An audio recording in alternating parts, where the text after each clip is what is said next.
I'm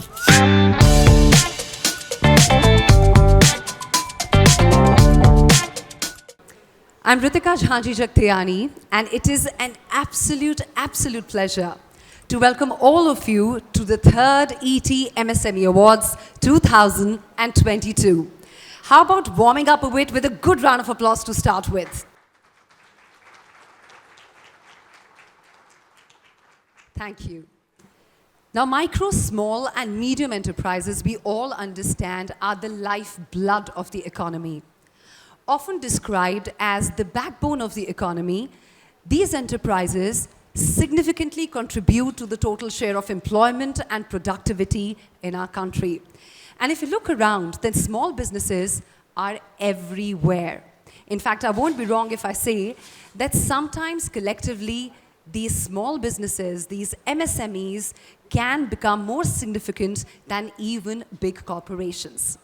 Now, across the length and breadth of our country, we have MSMEs in manufacturing, in services, be it salt, be it software, be it foundry, florists, just so many of them, creating millions of jobs and contributing to India's economic growth. Ladies and gentlemen, not just that, it's very important to mention how these MSMEs showed remarkable resilience during COVID-19 pandemic, and not just that, they continue to do so even in these tough economic conditions. We see a lot of cautious optimism towards future from the part of these MSMEs. So then, now with India is taking its place in the world economic order, it becomes extremely important to support, recognize, and of course, celebrate the contribution of these MSMEs that are propelling India's growth story, and that's exactly what ET MSME Awards is all about. Ladies and gentlemen, ET MSME Awards is the most comprehensive and, if I may say, the most prestigious platform for celebrating these small businesses. So before I move any further, can we have a huge round of applause for all the nominees who've been a part of this award process last 5 months? And before we begin the proceedings of the evening, we have our partners to thank for, because without these partners, this evening wouldn't have been possible.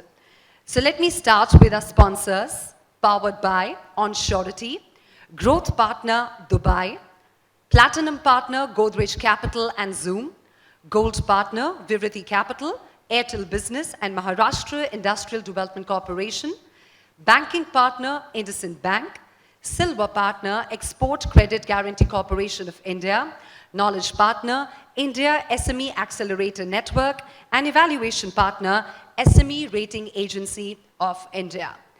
Also, we would like to express a heartfelt gratitude to our jury members for the extensive effort and all the time they took out to come out with the winners in 26 award categories. We would like to thank our jury members, S. Glory Swarupa, Director General, NI MSME, Ketan Gaikwad, MD and CEO, RXIL, Mabel Chakko, Co-founder and COO, Open Financial Technologies, Rachna Bhusari, VP and Business Head, NSE Emerge, R. Narayan, President FICCI, CMSME, and Alok Kedia, Country Head, MSME Banking, IndusInd Bank. Can we have a huge round of applause for our jury members, please?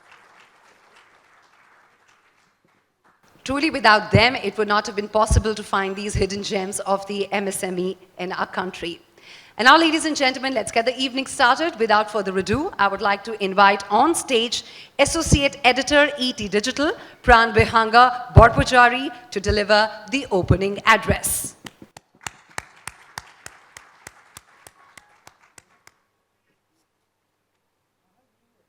Welcome, Pran. Good evening, ladies and gentlemen, and welcome to the third ET MSME Awards. We are today celebrating the achievements of some truly remarkable entrepreneurs. But first, let me tell you why we wanted to start an MSME award. Despite the enormous contributions MSMEs make towards the economy and their enterprising spirit, there were hardly any platforms that recognized their work. We wanted to change that. We wanted to find the MSMEs that contribute significantly to the Indian way of life. businesses that work tirelessly to develop and improve the Indian economy. This gathering today represents some of that. The selection process for the awards involved nominations from individuals and businesses over several months. Nominees were required to furnish financial information and their accomplishments and explain why they deserve to win. Once nominations across various categories were received, our knowledge partner screened and scrutinized these suitable businesses. In the final round, profiles of each category were presented to the eminent jury to select the awards. We are grateful to our distinguished jury panel for their valuable guidance, time, and collective wisdom in shaping the final list of enterprises worthy of this national recognition. The jury's careful evaluation of the nomination, as well as thorough review and deliberations, have helped us present first of its kind list of top Indian MSMEs. This year's awards have expanded with the introduction of a few new categories, in total 26 of them. With these 26 awards, the ET MSME Awards will felicitate top Indian MSMEs across manufacturing and services. This award showcases exemplary achievers, exceptional and successful entrepreneurs, innovators, and community achievers. With this award, we want to encourage ambition, empower confidence, and inspire new leaders into the future.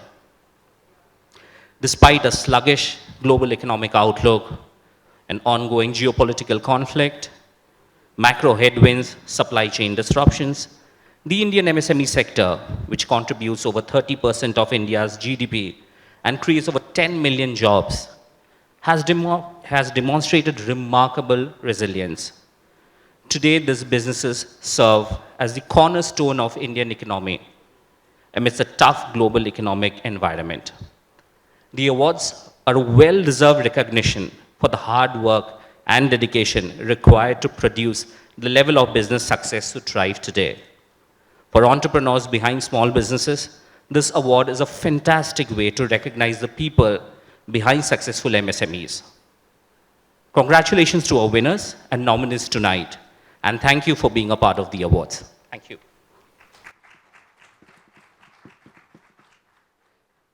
Thank you, Mr. Borpachari, for delivering the opening address. And now, ladies and gentlemen, it's my absolute honor to welcome our chief guest for the evening, Mr. Bhanu Pratap Singh Verma, Minister of State for the Ministry of Micro, Small and Medium Enterprises. A member of Parliament from the state of UP, Mr. Singh took charge as the minister in 2021. As an aspirational India looks to become an economic powerhouse, this is perhaps the most important industry. Mr. Verma's leadership at the ministry has provided guidance, ideas, commitment and engagement to ensure that MSMEs in the country are on the path towards sustainable development. Today, MSMEs are important in our agenda of economic and social development, and Mr. Verma is leading these efforts. I would like to request Mr. Bhanu Pratap Singh Verma to please join me on the dais to address the gathering. And once he's done, I request him to please stay back on stage so that we can have him present the first categories of awards. Mr. Bhanu Pratap Singh Verma.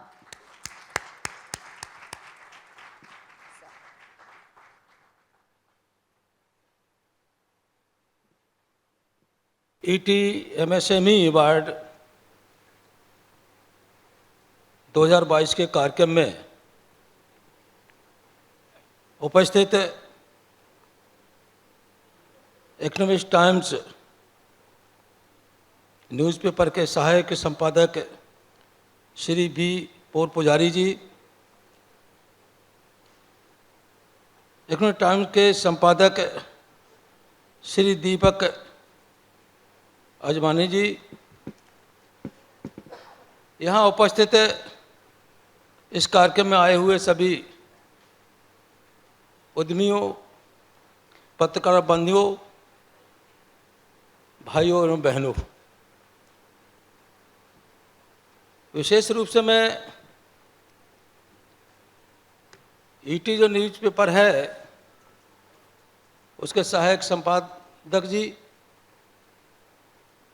और उनकी team, उनके सहयोगी को मैं अपनी ओर से बहुत बहुत धन्यवाद देता हूं, उनका अभिनंदन करता हूं कि उन्होंने एक अच्छे से कार्यक्रम में मुझे यहाँ बुलाया।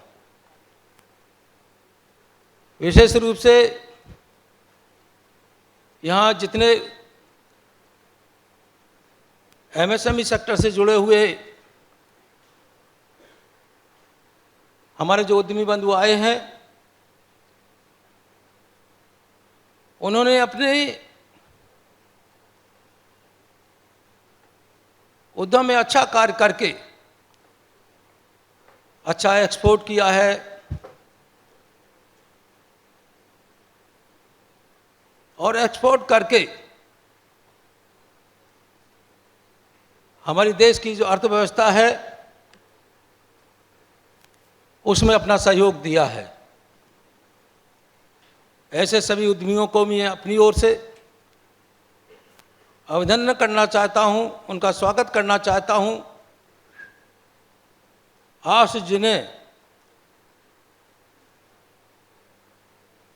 एमएसएमई सेक्टर के उद्यमियों को जो पुरस्कार अवार्ड दिया जा रहा है, विशेष रूप से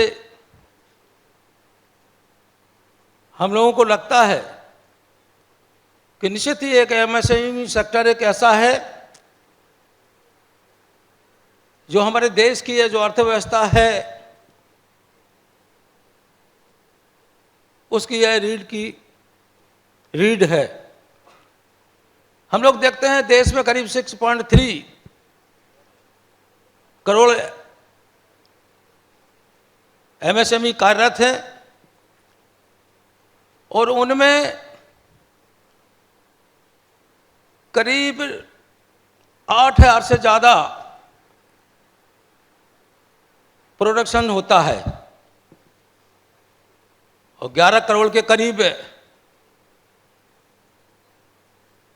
उसमें लोग रोजगार प्राप्त करते हैं और हमारा जो देश की जो जीडीपी है उसमें हमारी जो एमएसएमई है उसका योगदान करीब 1/3 है। और ये एक्सपोर्ट के बारे में यदि मैं कहूं तो देश में जितना भी एक्सपोर्ट होता है उस एक्सपोर्ट में 48% हमारी जो एमएसएमई है उनका ही योगदान है। आज मैं जानता हूं कि कोविड-19 के वजह से, कोविड महामारी की वजह से हमारी कुछ एमएसएमई शिक हो गई थी, कुछ बंद हो गई थी, जिनकी वजह से उनमें काम करने वाले लोगों को उन्हें वो पैसा नहीं दे पा रही थी। और ये उस समय जब एमएसएमई की ये समस्या सामने आई तो देश के यशस्वी प्रधानमंत्री नरेंद्र भाई मोदी जी ने जो एक विशेष पैकेज की घोषणा की थी उसमें से 5 लाख करोड़ रुपए ईसीजीएल योजना के अंतर्गत इन एमएसएमई को मदद करने के लिए पैसा दिया गया और 5 लाख करोड़ में से आज मैं कह सकता हूं करीब 3.7 लाख करोड़ रुपए हमारी जो रुग्ण एमएसएमई थी उन्हें ये पैसा दिया गया है और ये योजना अभी 31 मार्च तक लागू है। यहाँ एमएसएमई के बहुत उद्यमी बंधु बैठे हैं जो अपना उद्योग धंधा चला रहे होंगे।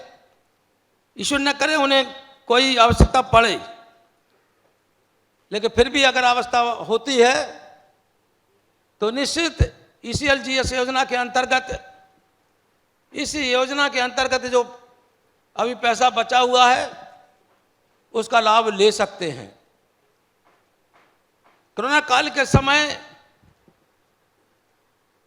हमारे कुछ SME वो भी किसी तरीके से काम नहीं कर पाई और उन्होंने जो टेंडर ले रखे थे PSU से और मंत्रालय से, कोरोना काल की वजह से वो उस काम को पूरा नहीं कर पाए, तो उन्होंने जो सिक्योरिटी जमा कर रखी थी कार्य पूरा न होने की वजह से वो सिक्योरिटी जब्त कर ली गई थी। अभी जब 2023 और 24 का जब बजट पेश हुआ तो देश की वित्त मंत्री निर्मला सीतारमण जी ने अपने इस वित्तीय भाषण में घोषणा की कि हमारी जो कोरोना काल में SME जो किसी तरीके से उनका टेंडर पूरा नहीं कर पाई थी, उनका पैसा सरकार द्वारा जब्त कर लिया गया था, सरकारी हमारी केंद्रीय एजेंसी के द्वारा। उनमें से जो पैसा उनका जमा है उनमें से करीब 95% पैसा वापस करने की घोषणा इस वर्ष के बजट में की गई है। आज मैं कह सकता हूं कि CGT MSE जो हमारी योजना है जो चल रही थी वर्षों से, उसी का पुनरुद्धार करते हुए करीब 9,000 करोड़ रुपए का और इस योजना में देने का काम वित्त मंत्री जी ने किया है। आज मैं कह सकता हूं कि जो हमारे MSME हैं उन्हें आज हम लोन कोलेटरल फ्री करीब 2 लाख करोड़ का दे सकते हैं। निश्चित आने वाले समय में अप्रैल के बाद जो योजना प्रारंभ होगी तो निश्चित हम नई हमारी जो MSME की जो उद्यम बंधु हैं वो उसका लाभ ले सकेंगे। मैं सिर्फ इतना जानता हूं कि MSME मंत्रालय के द्वारा ढेर सारी योजनाएं चलाई जा रही हैं और उन योजनाओं के माध्यम से हमारे देश के जो गरीब लोग हैं, जो छोटा छोटा उद्योग धंधा लगाना चाहते हैं, SMEs हैं, वो निश्चित लोन लेकर अपना धंधा स्थापित कर सकते हैं। पहले तो इस PMEGP के अंतर्गत सर्विस सेक्टर में 10 लाख रुपए और मैन्युफैक्चरिंग में 25 लाख रुपए मिलते थे, लेकिन इस स्कीम में बदलाव करके इसको दोगुना कर दिया गया है। अब हम सर्विस सेक्टर में 20 लाख रुपए ले सकते हैं ऋण के रूप में और मैन्युफैक्चरिंग में 50 लाख रुपए। इससे हम छोटा सा एक धंधा अपना लगा सकते हैं, खुद काम कर सकते हैं, अपनी खुद आर्थिक स्थिति अच्छी कर सकते हैं और साथ ही साथ में और लोगों को भी काम दे सकते हैं। और इस योजना के अंतर्गत हमारी जो बहनें हैं, महिला उद्यमी हैं, विकलांग हैं, पूर्वोत्तर के लोग हैं, वहां अगर वो ग्रामीण में है तो 35% की उसमें सब्सिडी मिलती है और यदि शहर में निवास करते हैं तो उन्हें 25% की सब्सिडी प्राप्त होती है। अब आप समझ सकते हैं कि यदि 20 लाख रुपए का लोन लिया तो अगर 35% सब्सिडी मिलेगी तो निश्चित वो हमारा उद्योग है बड़ी तेजी के साथ बढ़ेगा। लेकिन ये सब्सिडी आपको लोन तो मिल जाएगा, लेकिन लोन की जो किस्तें होंगी, आपको जो किस्तें बंधेंगी उन्हें 3 साल के अंदर उन्हें वापस करना होगा। और जब ये किस्तें पड़ जाएंगी तो 35% की जो सब्सिडी आपको प्राप्त होती है वो ऑटोमेटिक आपके खाते में चली जाएगी और इससे आपका उद्योग धंधा और आगे प्रगति कर सकता है।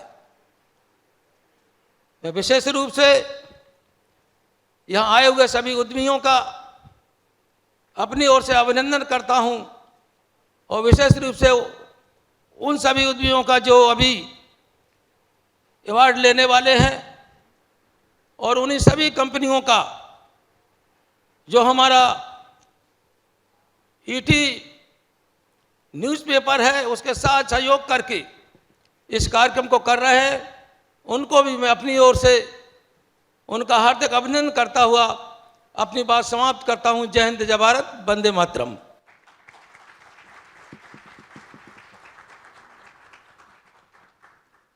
बहुत बहुत शुक्रिया श्री भानु प्रताप सिंह वर्मा जी। आप अपने व्यस्त स्केड्यूल में से समय निकालकर इस मंच पे आए हैं, इस प्लेटफॉर्म पर आए हैं। उससे हमारा ये मंच ET MSME Awards और ख़ास हो गया है। बहुत बहुत शुक्रिया एक बार फिर से आज इस मंच के लिए समय निकालने के लिए। आगे बढ़ने से पहले आपसे एक बार फिर से गुजारिश करूंगी, अगर आप स्टेज पर आ सके, क्योंकि हम पहले अवार्ड की शुरुआत आपके हाथों करना चाहेंगे। I request you to please join us on stage please.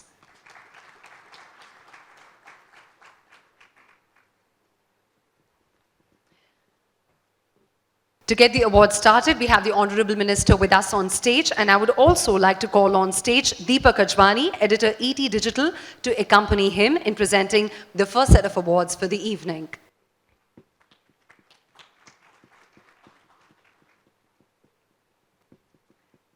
Thank you, Mr. Ajwani.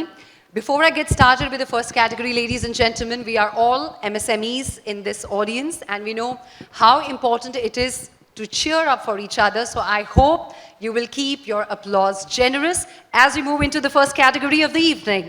And that is the Indian MSME of the Year, Micro.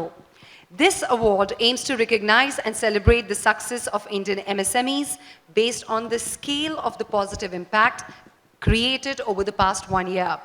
This award category will evaluate the overall performance of the enterprise with regards to business growth, market performance, impact to consumer and economies such as jobs created and other socio-economic benefits and initiatives. And ladies and gentlemen, please put your hands together. The winner in the category Indian MSME of the Year Micro is BioAge Equipment and Services.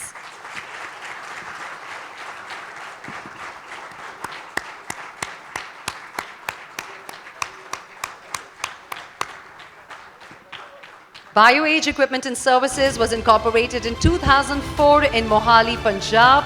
Manufactures, supplies, trades, imports, exports a diverse range of biotech lab instruments. The range of products offered includes water purification systems, biofermenters, microencapsulation and ultrafiltration.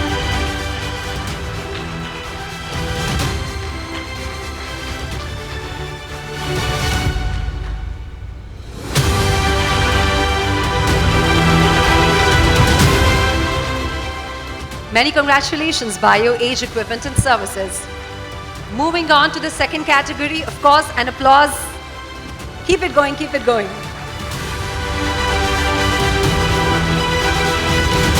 The next category, ladies and gentlemen, is Indian MSME of the Year Small. Along with the overall performance, it is also a recognition in the field of quality and organizational excellence best practices. These companies provide a glimpse of what sustainable growth and success looks like. Please put your hands together once again for Indian MSME of the Year Small, that is Kemin Enviro Systems Private Limited.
Stage पर आने के लिए, इस award presentation के लिए. Thank you, Deepak. Thank you so much. Moving on, ladies and gentlemen, is a panel discussion that I'm sure all of you would be interested. As I introduce the panel, I request the tech team to please set stage for the panel that's coming next. We have a panel discussion on how small businesses can stay relevant in a changing world. Indian MSMEs are in a state of flux. From changing economic conditions to the role of technology, small businesses in the country must deal with significant challenges. Things get even more complex when you add aspects like geopolitics and sustainability to this mix. So, how can MSMEs prepare themselves to operate in an ever-changing world? What are the ways to adapt and thrive in a changing business environment, and how do you all plan for it? To take this panel forward, I would like to invite on stage the moderator of the panel, Divya Sharma.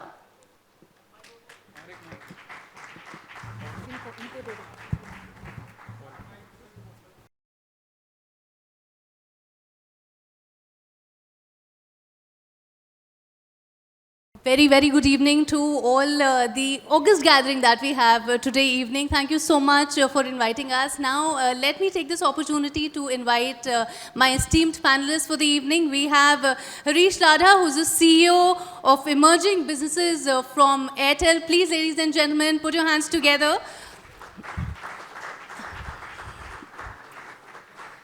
And we also have Yogesh Agarwal, who's a co-founder of OnSurety.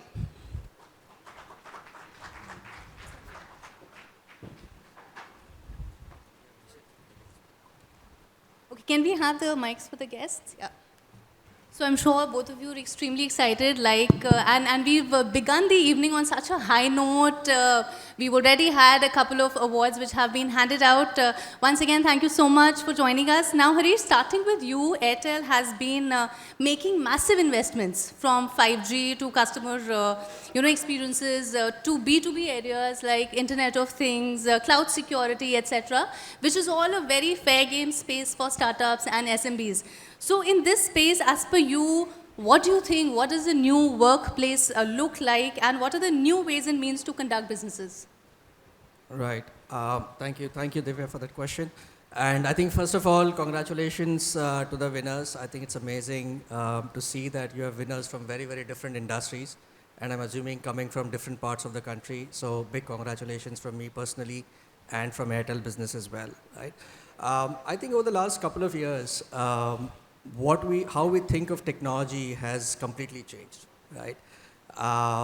And we began with what we call digitization of our processes, and what we are doing today, which means just whatever was existing in paper, we are trying to kind of convert it to a digital way of operating, which brings in efficiency, which brings in adaptability and agility to doing business. And you could simply call it like, as examples, you could say that instead of keeping hard copy of documents, you've started to put it in a Microsoft OneDrive or a Google Drive so that it's accessible for you everywhere you go. But as you go ahead, I think a lot of companies are moving towards what we say is digitalization, right? Which generally helps businesses to kind of grow faster, be more agile, be able to reach out to the newer set of customers out there who are today first searching for you, looking for those solutions on the internet, right? And then reaching out to you, preferably, through a digital way of reaching out to you, right? And I think from that perspective, organizations like Airtel, who have an immense focus and engagement with the SMBs in the country, have invested in multiple technologies, and potentially we'll talk about it during today evening, to help the SMBs optimize not only their operations, but also accelerate their business while ensuring that from a cost perspective, that's relevant to the business that a SMB typically runs. Absolutely. Now, Yogesh, you have yourself been working in, with a lot of SMBs, with a lot of startups. Now, as per you, in the last 2 years, as our Honorable Minister also pointed out, COVID came across and life has changed on the whole. But how has workspaces changed, and what do you see are the emerging trends because of this? So, first of all, I would say that the resilience, what Indian MSMEs had shown over the last 2 years, how they have come out of COVID was really commendable. And I think the SMEs who are present in this particular forum had got an award. It's quite commendable that coming out of this kind of a space where the entire world is suffering from the pandemic. So I think the resilience that had been shown around had been come out as one of the most important trend at a very overall level. Also, underlying the thing is that over the last 2 years, because it was lockdown and a lot of SMEs had moved a lot of their operation more digitally. Their customers had been able to find them through digital platform. So I think pandemic had really given the boost for India overall economy on the movement towards the digital space. So and we have started seeing that kind of a graph when we plot India internet story that 2016-17 when the internet became so cheap that the adoption of the digital had started very rampantly.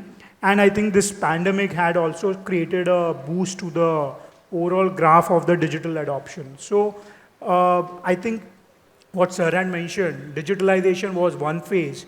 And I think over the next 2 to 3 years, the trend will start coming around where people will start, or the MSMEs would start using this technology not only from the digital front, but using the technology to optimize operations, and not only optimizing their operations, but also to bring more innovation on their products and solutions. Absolutely. So, a theme, of course, of the evening is how to stay relevant. Yogesh, we continue with you. Tell me, this, of course, also has been the case for the last couple of decades. It's not that, this is a new challenge of staying relevant. Now, again, in the midst of all that is happening right now, what do you think for the startup space and the SMBs, what can be the ways and strategies for them to stay relevant today? So, for any business, be traditional or new age, the relevancy would be important if you would actually listen to your customers. So, your customers themselves will provide it around that what are the challenges that they are facing it around. And if you can just focus on one or two problems of your customer segments and just go very deep into it, so the relevancy will come around, because that is something that will help you to think out of the box, think out of the box solutions which can help the customer to help the organization to solve their customer problem.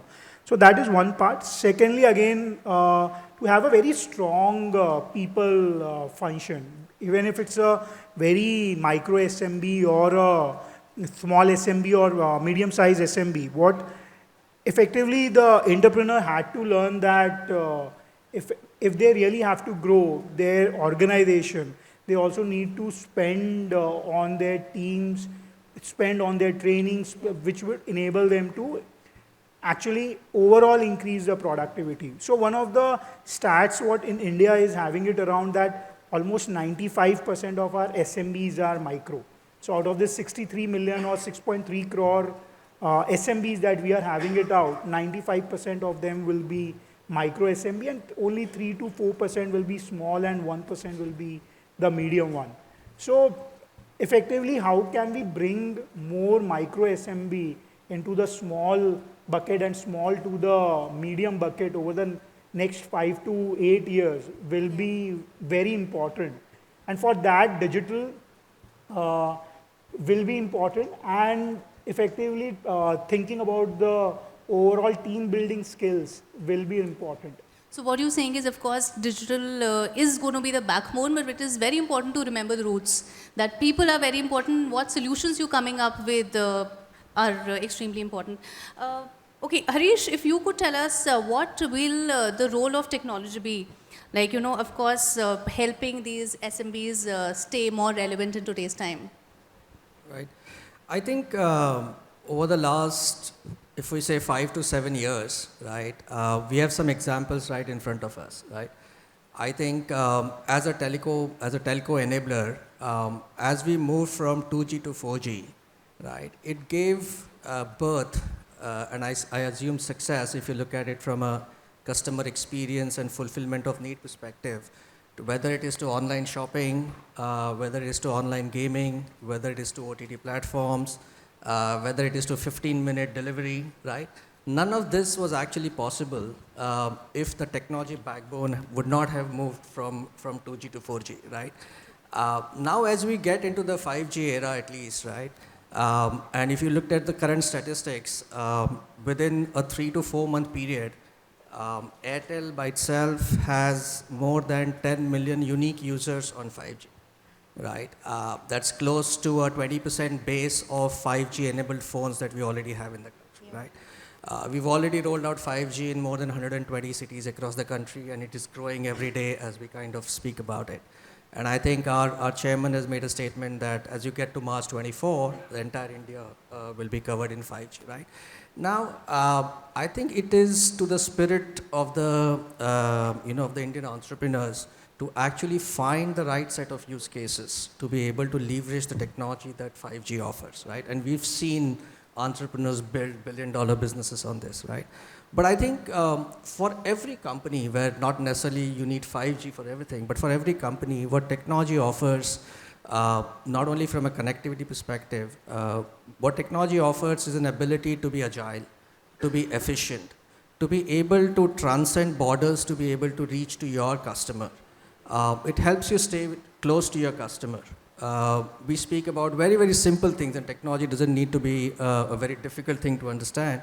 Something as simple as QR codes, right? They have become a part of our life today. Now imagine how many QR codes you saw 4 years ago, and how many do you see today, right?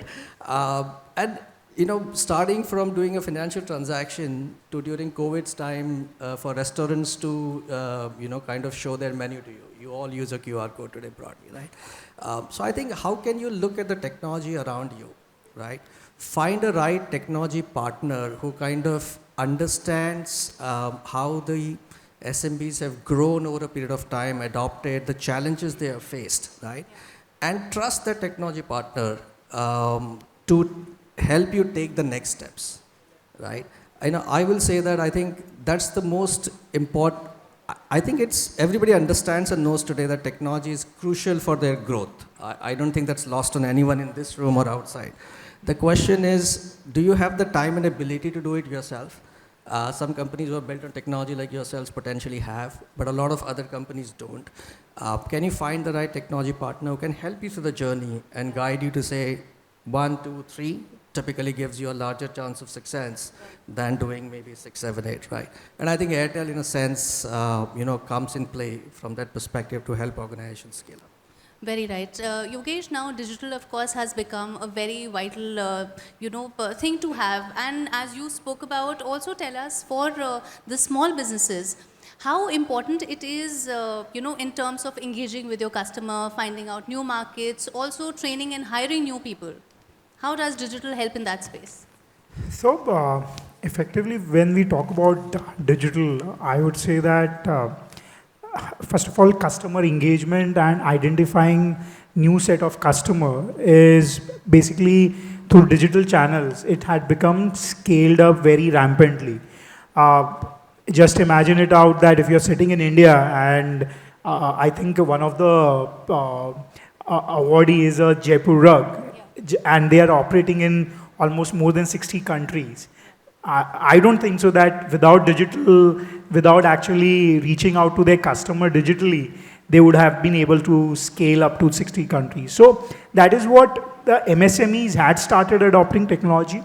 I would say, just to continuing on this particular part, there are like specific tech firms that had been created who are just solving for some of the use cases of the tech requirement of the MSMEs. And so previously, when we were having oracles or the SAPs of the world who were just designing programs for large companies, now with the advent of small tech firms who are just building the tech for MSMEs, I think this adoption will come around.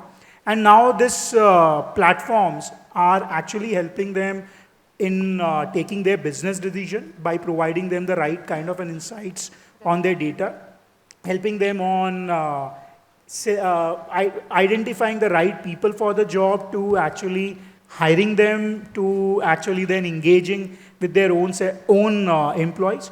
So I think across now over the next 3 to 5 years that we will see it around that because there are like a lot of SaaS products or tech products that had come around on these SMEs, their life will become more easier and effectively be it like identification of the customer, engaging with them, or taking right business decision using data, or identifying right people will be solved for. Right. Harish, now this entire transformation, what do you think, what all challenges it comes, that come with it, and what are the positives, and what kind of costs also, can be incurred by the companies who are trying to, exercise the same? Look, I think digital transformation is a very large word, and I keep on saying that it's an excellent word to use for large enterprise customers. But I think from a SMB perspective, it's more of a transformation from doing everything yourself and manually to taking the help of technology to kind of automate, become more efficient, and become more agile, right? And today, like he mentioned, you don't need tons of money to get started. You don't need tons of money to kind of put the right systems in place for you to grow and reach your customers, right?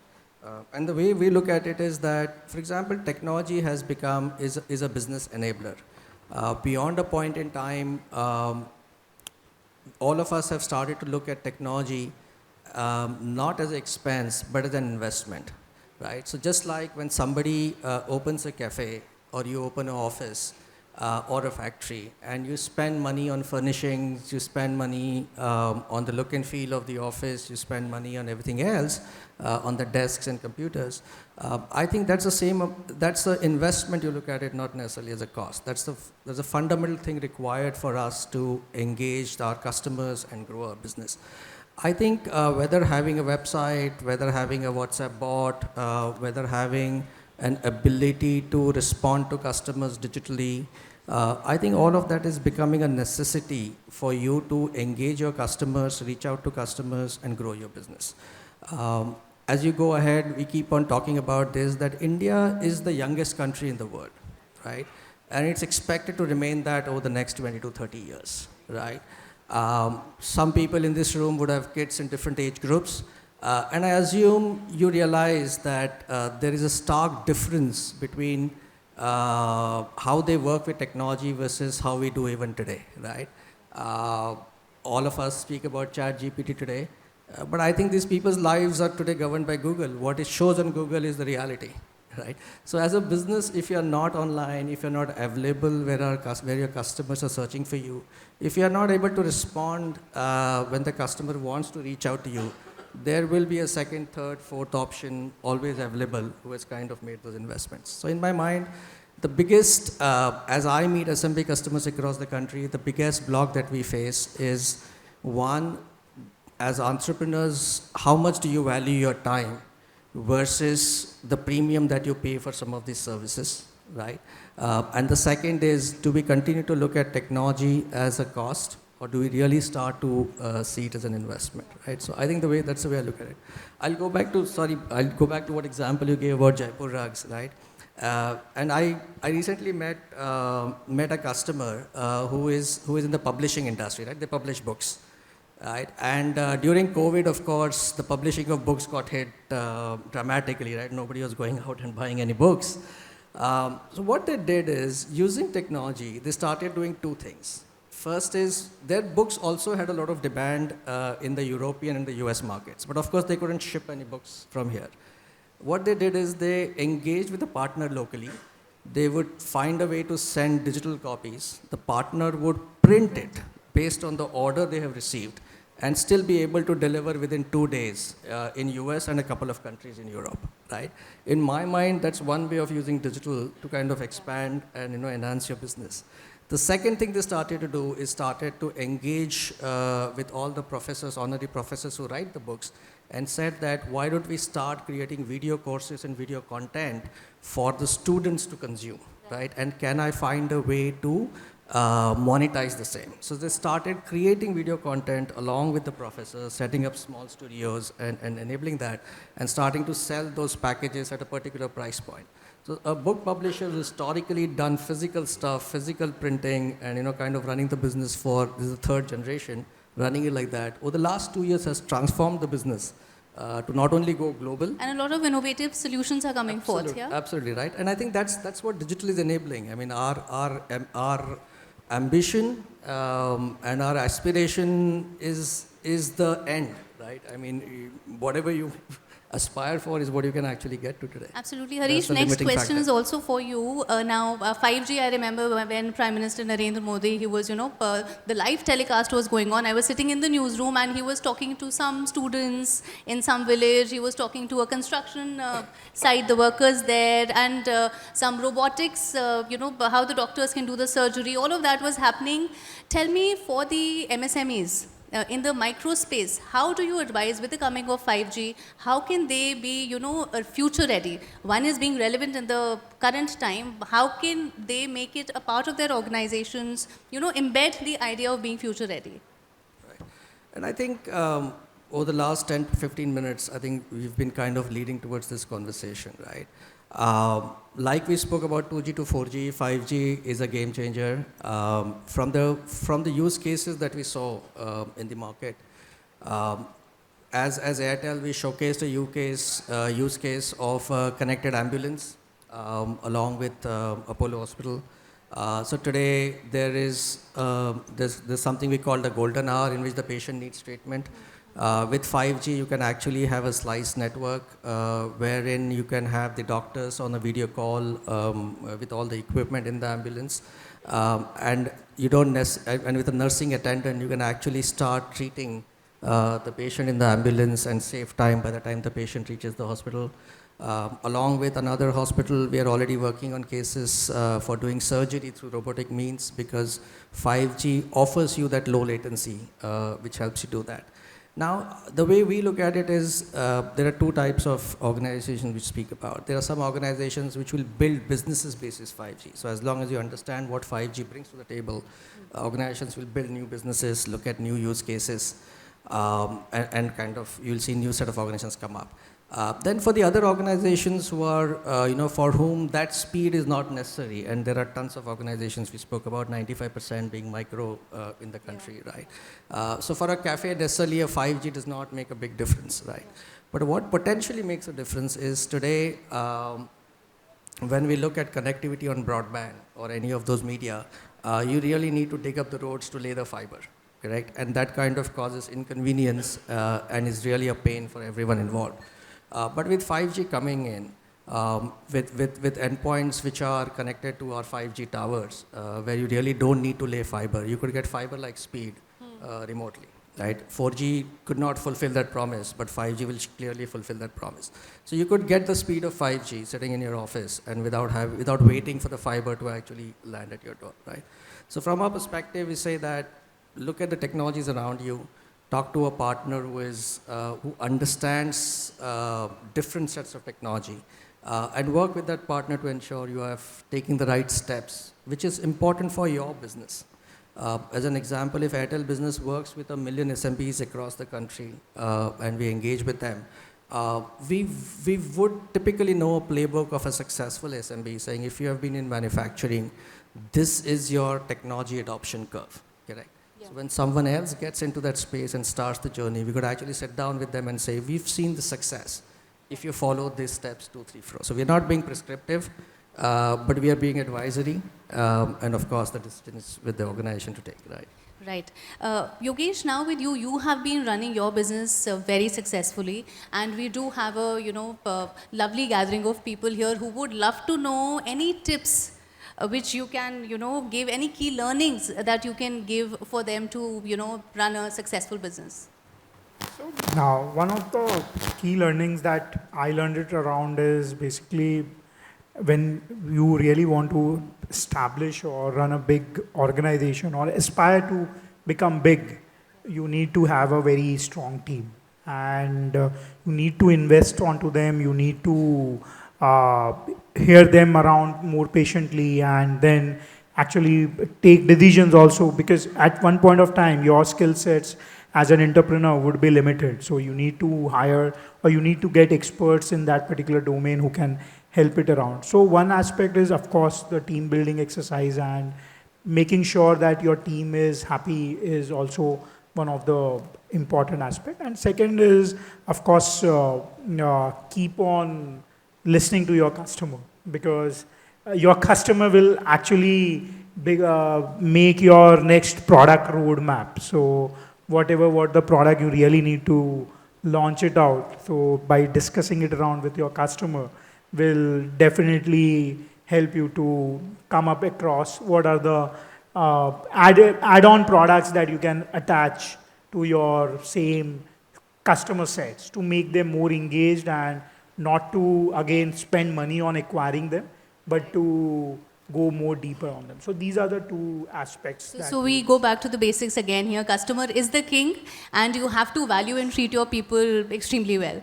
Right? The last question for this panel right now for you.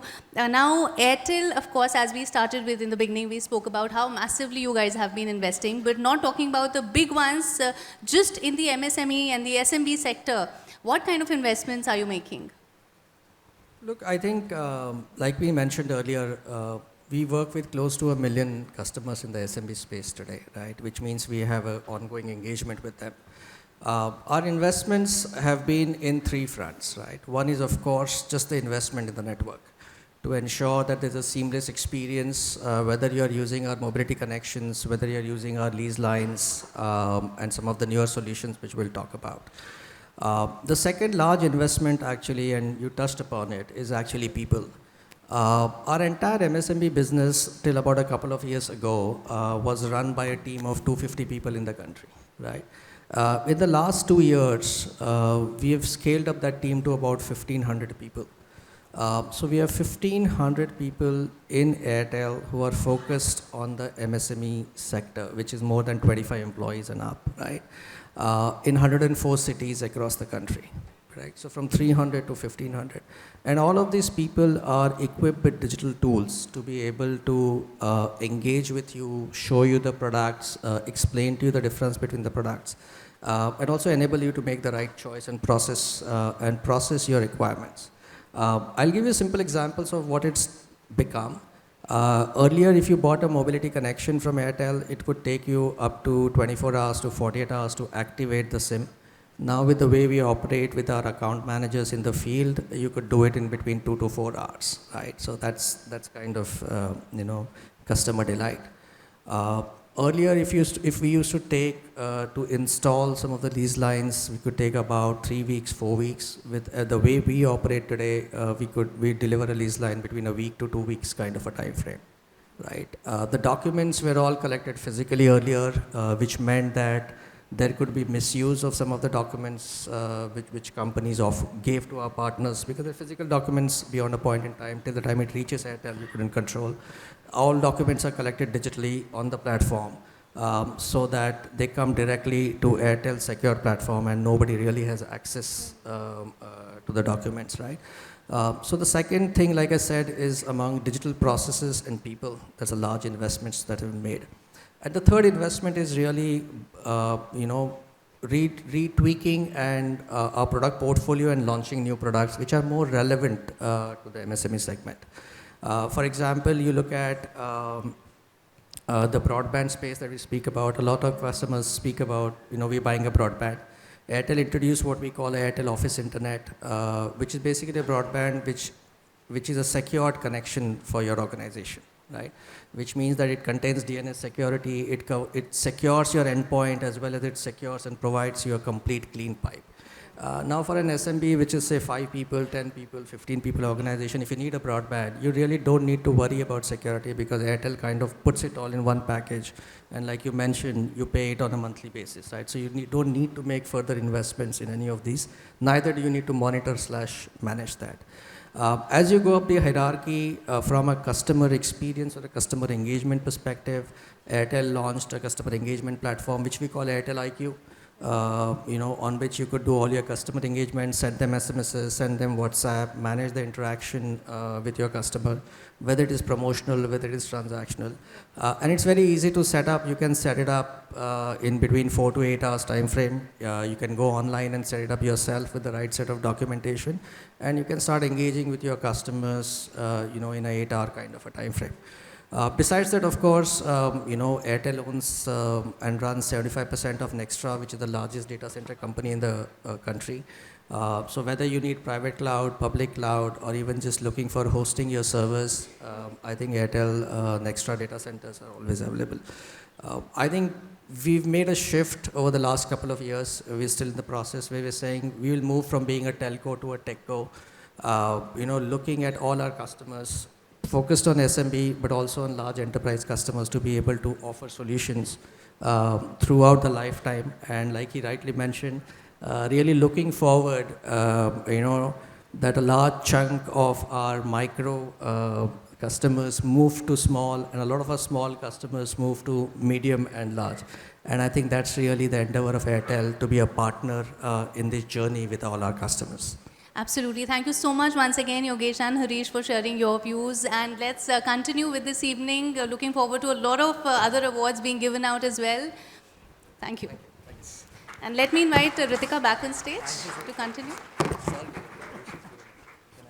Thank you for the really engaging and insightful panel discussion, Divya, and thank you so much to both our panelists. Mr. Yogesh Agarwal and Mr. Harish Ladda are here with us. I requested them to please stay back because we would like them to carry forward the presentation of the next set of awards. We have Mr. Harish Ladda, CEO, Emerging Business, Airtel Business with us, and Mr. Yogesh Agarwal, co-founder on Surety. And ladies and gentlemen, let's get started with the next set of awards. I would just like to request our presenters to please come center stage. Yeah, right where you see the cross. Yeah, thank you so much. So the first award in this section, ladies and gentlemen, is for Automobile and OEM MSME of the Year. The award is to recognize excellence of MSME enterprises focused on manufacturing automobile parts in India. And the winner, let's share it up for Sinova Gears and Transmission Private Limited.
Big congratulations to all the winners in this set of awards, and thank you so much, Mr. Ladda and Mr. Agarwal, for doing the honors. Thank you. Moving on, ladies and gentlemen, we're getting into the next set of awards, and to present these, I would like to request Emily Mepsi, Second Counselor of the High Commission of the Republic of Rwanda in India, to please join us on stage to present these awards. I would also like to request Mr. Sanjeev Kumar, Business Head of Economic Times, to please join him on stage and present this set of awards.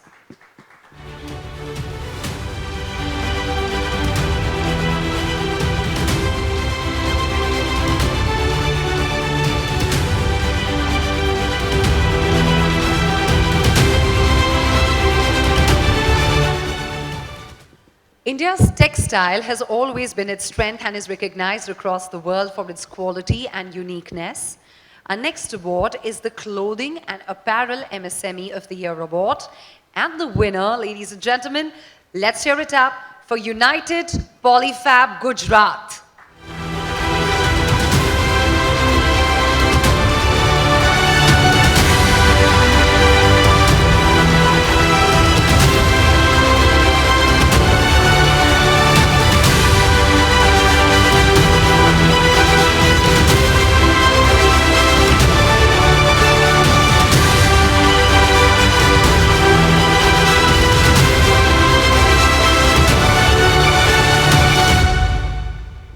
United Polyfab was incorporated in 2010 and is engaged in manufacturing of fabrics, which includes grey denim, grey fabric, and cotton grey fabric. It has a manufacturing unit in Ahmedabad and caters to companies like Jindal, Eland Apparel, Anubha, and many, many more. Congratulations, United Polyfab. Moving forward.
Metrics is a full-service provider of global manufacturing, engineering, and supply chain management services and helps its customers understand the benefits and savings of global manufacturing. Huge congratulations, Bombay Metrics.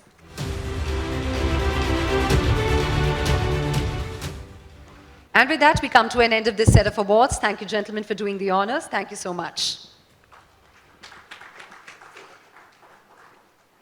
And we quickly move on to our next set of awards. And to present these, I would like to request Mr. Deepak Kabra, Head of SME, IndusInd Bank, and Mr. Sandeep Tibrewala, Head of Business Banking, IndusInd Bank, to please join me on stage.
centers on creating a range of attire with blend of tradition and also contemporary in nature.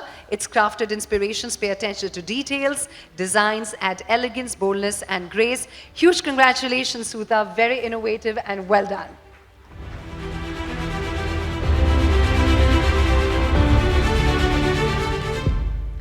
Continuing with women entrepreneurs, and next category represents the best in services and manufacturing in medium enterprises segment. The winner for the Indian MSME Women Entrepreneur Medium is Rajesh Natural Fiber and Fabrics Private Limited.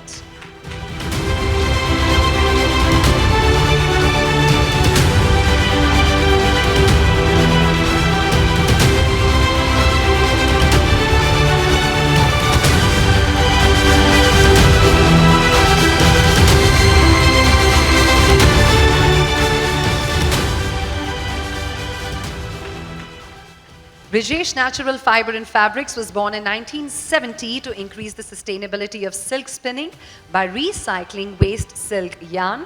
While it started as a small yarn trading company, the company has now ventured into weaving other natural fabrics by setting up state-of-the-art manufacturing plants in Vapi, Bhiwandi and Bangalore. Many congratulations, Rajesh Natural Fiber.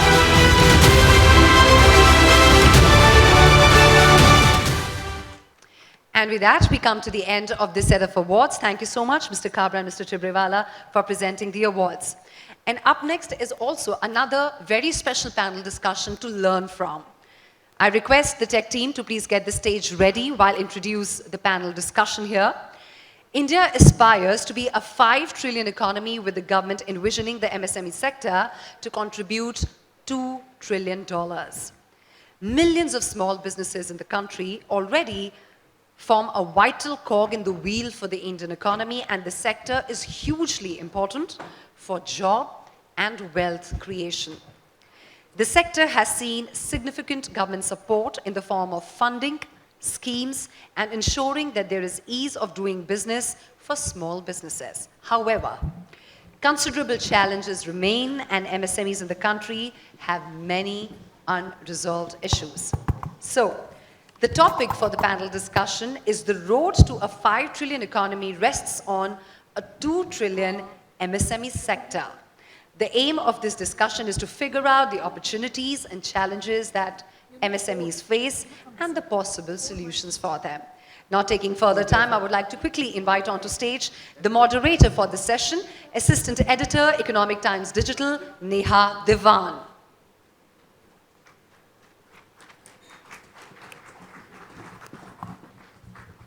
Over to you, Neha. Can we have the mics for the panelists on stage, please?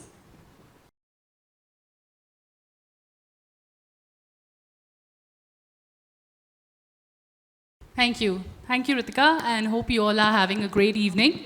I'll quickly set the context for the panel discussion, after which we can have a couple of questions from the audience. So, whatever questions you have, please throw them away to the panelists over here. Small businesses have a crucial role to play in making India a $5 trillion economy. It is these companies that drive the growth of the larger economy by producing goods and services, hiring thousands of skilled and unskilled workers, exploring new markets and new business opportunities in the country. No doubt, they are often called the backbone of the country. Given that the MSMEs contribute around 25% to the GDP, they have, at the very least, a $2 trillion stake in the journey to be a $5 trillion economy. But it is important to understand how MSMEs can move forward, what they should do to grow and power the ecosystem, and more importantly, what the government can do to give them a leg up. To understand more on this, we have an eminent panel here. Please join me in welcoming Vivek Agarwal, Partner and Lead, Industrial and Infrastructure Development, KPMG India; Amrit Manwani, CMD, Sahasra Electronics; Anil Bhardwaj, Secretary General, FISME; and Kiran Agarwal Todi, CFO, Ashwa Finance. Okay, so, we can start with a broad question, and Vivek, I would like to actually bring you in for it first, that what do you think MSMEs need to do to help the government meet its objective of achieving a $5 trillion economy? So, Neha, thanks for sort of having me here and a phenomenal, sort of turnout here. Most of the gatherings that I've been part of and conversations is always the other way around, where, MSMEs gets to ask, what the policymakers can do for them. I think this is the first time we're sort of having a turn of event, but a very interesting way to sort of put that out. In our earlier panel, we've heard some numbers being thrown out around, 6 crores, 6 and 4, and those are all relevant numbers, right? But let me put that into some perspective. $5 trillion economy, we are sitting right now at 3.2, give or take, whatever. Out of that, almost $1 trillion is being contributed by MSME as a community, as a segment, as a middle layer, no matter whichever name that you want to call it for. Now, for this to go to 2 trillion, all 6 crores have to double their revenue in the next couple of years. All 6 crores. Half of them, if not all, assuming that you cannot possibly have all of them sort of doubling, half of them, which is 3 crores, need to triple their revenue, or their output. 25% have to quadruple their output. We heard, a gentleman from Airtel suggesting that over the course of last number of years, some phenomenal work being done by them, of course, but they have only been able to reach 1 million MSMEs, 10 lakh. Okay. So if you put this number and you put a little bit of a circumference, perspective around this, my belief is that we've barely scratched the surface.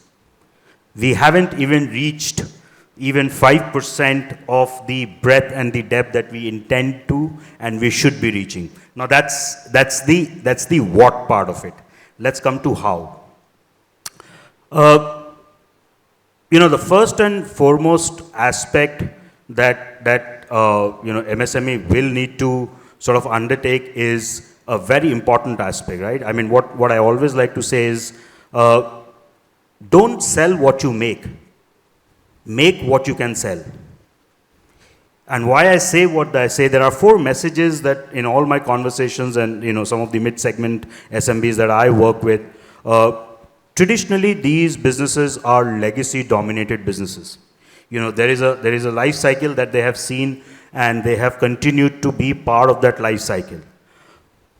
Fortunately and or unfortunately, there is a massive transition that's happening today. What is going to work yesterday will not work tomorrow. All of us knows that. And what we have also witnessing is that a large business segment which are unable to tap into this transition is generally the one are getting left behind. And only a very few, almost a tip of the iceberg as 10 lakh or 1 million or 2 million are really able to get into the new value chain.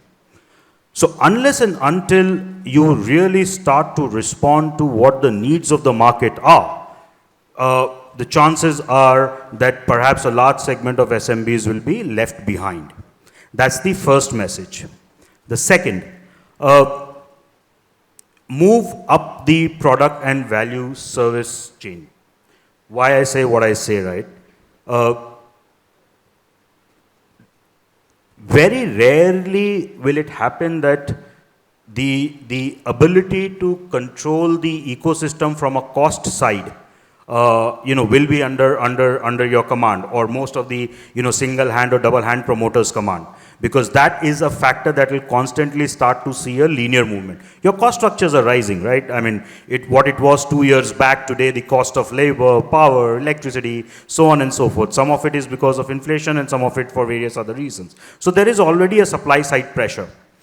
And unless and until the product and services that you are currently part of or are making, if you don't move up the value chain, your existing cost structure or a proposed cost structure will not allow you to really make any business of sense. Let me give an example of a sector, textile being one of the primary examples, right?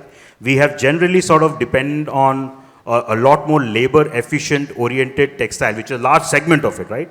And as we saw those cost structure rise, very quickly we saw that most of these industries got transitioned into some of the other low-cost economies. It's for us to see, whether it's Bangladesh, Vietnam, and so on and so forth. Only the businesses or certain set of businesses which really moved up the value chain of just merely doing some work with textile to perhaps a more technical textile, a med tech or a dev tech, trying to add value to that product, will see them prepared for the next decade or a couple of decadal transformation. So that becomes very, very important, is to move up the product and services value chain. There are several lesson messages, but I don't want to take all that. The third point that I'll only make is, which is important, is let go. I think one of my earlier panelists earlier said, there is this emergent urgency to monitor and control most of the operations, and for right reasons, right? It has been built over hard work over a period of time. But unless and until the single hand and the double hand entrepreneurs and the promoter group start to delegate and find the right people to pretty much, put it into a very well-oiled machine, the bandwidth to really focus on strategic markets, both in terms of whether product, value, the larger market, innovation, is really, really just not there. And it requires less about ecosystem change. It requires more of a mindset change. I think let go is what will be a broader message. So I just want to sort of take a pause there. Right. On that note, letting go and shift in mindset, Anil, what are some of the other low-hanging fruits to strengthen MSMEs in the country, and what can be some of the long-term initiatives? Okay. Thank you, Neha, first of all, for inviting me. And also, I should thank ET for organizing this award program to motivate MSMEs. Before I answer your question, I would like to just remind people how motivation is important. That, if you look at Mahabharata, so the Sarathi of Arjuna was Krishna, who was always motivating him. Come on, buddy, let's take the world on. And on the other hand, the Karna's Sarathi was the Shalla, who was saying, what a worthless guy you are not doing anything. So why don't you leave? So motivation, or you can say by organizing or recognizing the efforts of MSMEs, I think can help them go a long way. So thanks IET for doing that. Coming to your question, that what are the low-hanging fruits? The low-hanging fruits are the ones where government has already moved in or already taken steps. Only few things are left. If they are fixed, then we can have the impact that we wanted to see. I would like to begin first of all with the trades platforms. Trades platforms are around since 2016. January 2023, it has clocked, both the three platforms put together clocked 70,000 crore. So if we take the same growth and a little bit of inflation, maybe in a whole year we would be reaching around 1 lakh crore. But what is the requirement of working capital for MSMEs in India? Even by moderate estimates is 45 lakh thousand crore. So even 10%, 20%, 30% growth is not going to be sufficient. We need to see that the agenda is already clear actually. There has already been, a committee has been there that has given 8 steps that need to take so that trades can deliver what they were made for. The second is that in 2022, Finance Minister announced a very important scheme or initiative, which was that bank guarantees and performance guarantees could be replaced by surety insurance. Now, this is a decision which was waited by MSMEs for a long, long time. Why? Because in order to get bank guarantee and performance guarantee, you not only require, you have to pledge your collateral security, you also have to provide the margin money, and you also have to provide fee for the period of the bank guarantee. So it's a hugely resource-intensive financial instrument. And world over, they have been replaced by surety insurance. But through surety insurance, what you provide is just the fee, that's all. No margin money, no collateral security. So it would have helped MSMEs quite a lot. And you can imagine the bank guarantee market in India, rough estimates are approximately 30 lakh crore. So you can imagine that how much impact it can have. Some steps have been taken, at least for NHAI, it has been allowed. We hope that it should be allowed for the MSMEs also. And third is Vivad Se Vishwas 2, which has been announced in this budget. And the Prime Minister a couple of days ago held a webinar. And I explained in that webinar this particular part, Vivad Se Vishwas Part 2. And so what it is there in this, that, you know, a large number of MSMEs are supplying to government. As a matter of fact, if you look at the GEM portal alone, there are more than 60 lakh suppliers. And there in the central government purchases, there is set aside a reservation of 25% procurement to be done by MSMEs. So the large number of MSMEs are suppliers to government. But at the same time, there are huge number of litigation that is going on with government. So this Vivad Se Vishwas 2 proposes that in case the court has given a verdict, 80% would be given and the matter settled. In case of arbitral award is there, the 60% given. What we have proposed is that in the case of MSMEs, in the 90% of cases, the amount under litigation is less than 20 crore. Let's take it that let's give them 100% and settle the matter. So these are three low-hanging fruits. Coming to the final question of yours, that what are the long-term initiatives that need to be taken, I would say even one would be sufficient. Ek saadhe, sab sadhe, sab saadhe, sab jaye. What is that ek saadhe? Technology. See, traditionally in India, over 1,000 NIC codes were registered for small-scale industries for a long period of time. Historically, they were reserved. So there has been, and we were cut off from the world. So there has been a technological obsolescence in more than 3,000 tariff lines that are associated with this NIC 1,000 products. So whether it is umbrella, whether it is bathroom fittings, whether it is electrical fitting, all fittings that you see, none of them are made in India, it's all imported in China. It's nothing very high-tech about that, but still technological gaps are there. And except two sectors, which is automotive components and pharmaceuticals, we are lagging behind in technology with our peers from 5 to 20 years. So I would say that, you know, we need a massive technological upgradation mission so that these gaps could be filled in large number of sectors which were traditionally reserved in India. I would stop at that. Thank you. Right. Amrit, if I can bring you in at this point and we can talk a little bit about the production-linked incentive scheme. And you were one of the initial companies who got the nod to receive incentives under the scheme in 2021. So how has that rolled out for you? And how well do you see it to contribute towards the $5 trillion dream? Thank you, Neha, for firstly inviting me to this panel discussion. To answer your question, I would say the country of India is well poised for becoming a $5 trillion economy in the next few years. I represent the electronic sector, so I will focus whatever responses that I give will be mostly related to the electronic sector. And I believe that out of this $5 trillion, $1 trillion will be given by the electronic sector. The electronic sector is set to grow exponentially. Now coming to the scheme, and why that is happening is the government of India has announced significant incentives both by way of PLI, which is the production linked incentive schemes, and also by capex subsidy through what they call special promotion of electronic components, and also through the India Semiconductor Mission. They are incentivizing companies who invest in semiconductor manufacturing to the extent of 50% of capex subsidy. So I think we are on course to achieve the $5 trillion potential.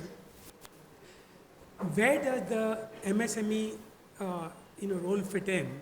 I think if you look at not only at the electronic sector, all the other sectors, but more so in the electronic sector, it is the MSMEs who are going to drive the growth. not only in terms of revenue generation, but also in terms of job generation. The MSMEs generate jobs in this country more than anybody else. That is point number one. Point number two, I would say that, because India signed the ITA agreement, the manufacturing in the late 90s and the early 2000s completely vanished, particularly in electronic domain. But quickly now it has dawned upon the government that we cannot sustain that, because let me give you an example. Today, our maximum foreign exchange outgo is in oil. It used to be gold at the second point, and electronics was the third.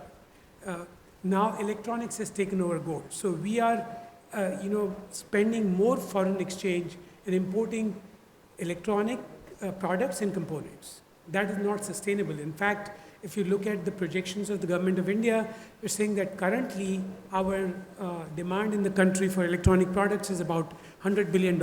It is going to go up to $300 billion within the next 3 to 4 years. That is absolutely not sustainable, because that way what would happen is that we would become, our foreign exchange outgo will be only in electronics, more than oil. So the government has put in certain incentives, the PLI incentives, and these are very welcome incentives, and we've seen the growth of the industry. We've had something like 33% to 40% growth over the last 2 years. Coming to how we have benefited, well, I have mixed feelings about that. The first PLI scheme was mainly focused for mobile phone industry, to create champions who would manufacture mobile phones in the country. Of course, the component manufacturers were also clubbed with that, but the government did not realize at that time, for component manufacturing, there are two things that are required. First is the capex is very high, and secondly, it takes time. The gestation period to set up a component manufacturing ecosystem is much longer. So, the government came out with the scheme that you have to invest about, particularly in the electronic component space, you have to invest 25 crores in the first year and then have a turnover of 100 crores in the first year. That was not a practical, I would say the goal that was set in front of us. Because if you have to set up component manufacturing, it takes at least 2 years gestation cycle. And the way the world went through during the pandemic time, there was shortage of semiconductors, and therefore there was an equipment shortage. So as far as the component PLI is concerned, most of the component PLI recipients were not able to take benefit of it. So I would stop at this. Right. Of course, you've heard all the panelists' thoughts, and Kiran, I would like to come to you now on a topic which is central whenever MSMEs are spoken about, which is access to funds. And that's a perennial issue for the MSME sector. And the sector is facing a credit gap to the tune of rupees 25 trillion in India. So how can we aim to bridge this gap? Thanks, Neha. That's a very relevant topic for today's forum and very close to my heart. So first of all, first and foremost, I believe that as market players, we have to accept that there's a dichotomy in the market. So on one side, we have very large players who are the banks, prime lending institutions, who have access to cheap or low-cost funding. And MSME for them is one of the many focuses that they are driving at any point in time. On the other side, we have players like us and many other NBFCs who earn their bread and butter through lending to MSMEs.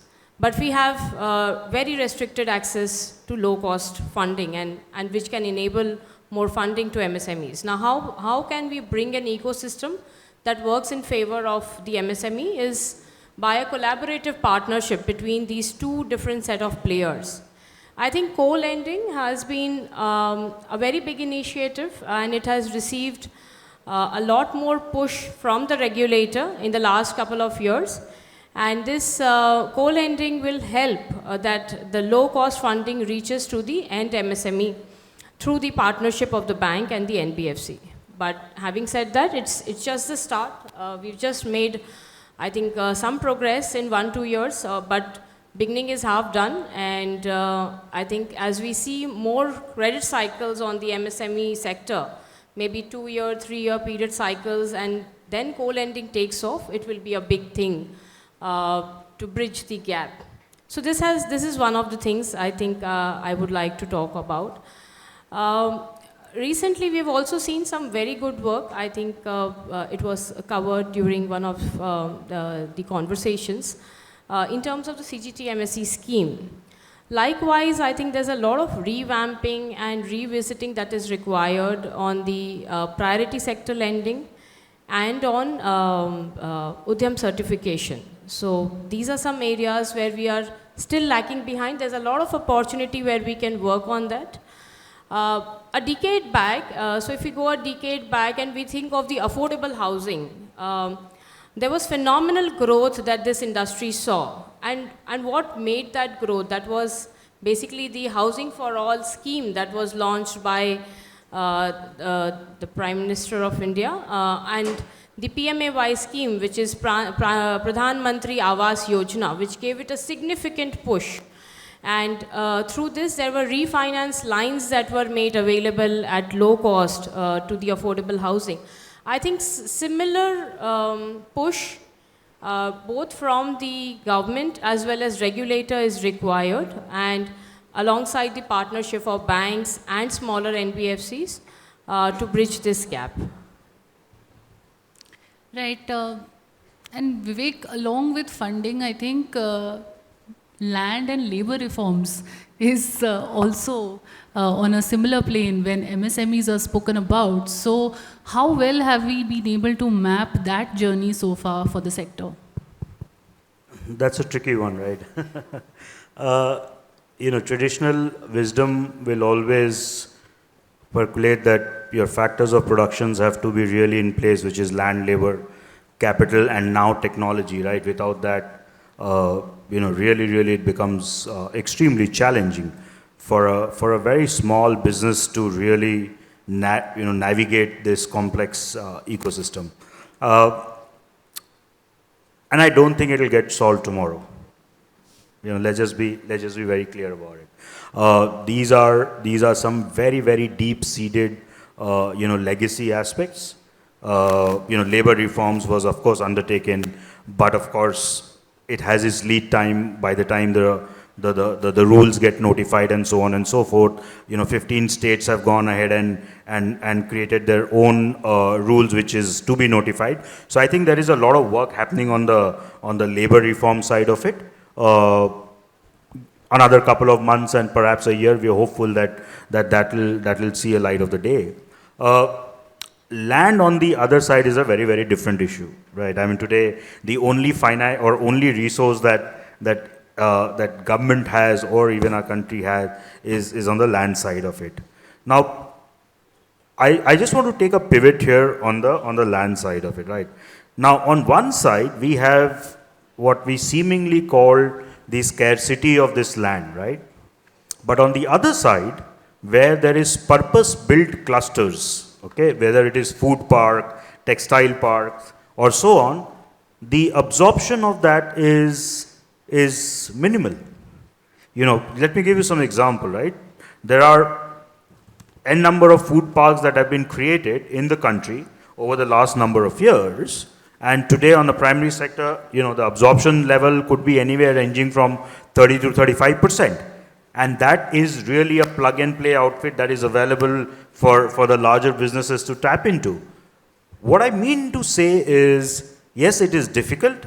It is really, really difficult to change the status quo, which I was sort of mentioning in my earlier remark, to what we've been doing to be able to really pivot from that. But I think these infrastructures today are available. Being facilitated. I'm not saying everything 100% is smooth, but I think a little bit of an inertia that even we will need to, overcome to start seeing, the ecosystem from a different light, perhaps will also go a long way. Otherwise, on the factor of land and reform, of course, it is going to take time. The work is on, but whether it happens tomorrow or in a year's time or 5 years' time is for us to see. Well, yes, that's a question on everybody's mind, especially the MSMEs, I'm sure. But coming to Anil, that, we were discussing the other day, and there are these complex laws and arbitrary compliances, which means that there are over 26,000 ways in which an entrepreneur can go to jail for doing business, right? So a rehaul of policies is obviously the need of the hour. What is the way around here? On the day when you are here to motivate the entrepreneurs, suddenly you are saying 20,000 instances where, jail or imprisonment term could be announced. But that is true, unfortunately. And the more frequent one, for example, is that in case of failure of business, see, if you start a business, there is, in some cases, naturally, failure is very natural. In case of failure in India, the only option is imprisonment. There is no exit, you might be aware. Very recently, we have instituted an institution of insolvency and bankruptcy code. This is a very recent phenomenon. Most of the MSMEs have not been able to take advantage of that also. And as a matter of fact, keeping in view that 97% of MSMEs are proprietorship partnership firms, IBC in current form does not address or is not applicable on them. So God forbid, if there is a failure, imprisonment is the fate accompli. That is an unfortunate story. But this is not as complex a question as you put to, earlier. It is comparatively straightforward. See, this is not a problem that has been faced by countries just, that's something unique to India. Almost all Western countries have almost completely changed their regulatory environment. What have they done? We can learn from them. What they have done is that they have instituted a system of regulatory impact assessment. So two things. One, everywhere, almost, leaving out a very small exceptional list where imprisonment would be there, like killing someone or something like that. Almost every violation is compoundable. That's one aspect. So that has reduced the number of imprisonment instances drastically. Second is the regulatory impact assessment. And what it does is three things. Number one, through this process, you check the flow of new legislation. And so if somebody proposes a new legislation, the system or the mechanism would ask, what is the cost of this legislation? Who is going to pay the cost? Whether MSMEs are going to pay the cost also. So when you ask these questions, suddenly you realize that when you bring in a new legislation, it has a cost. And that cost has to be borne by somebody. And whether that cost can make a particular segment uncompetitive. One.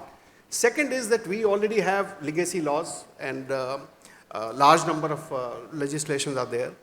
So we keep identifying those laws and purging them.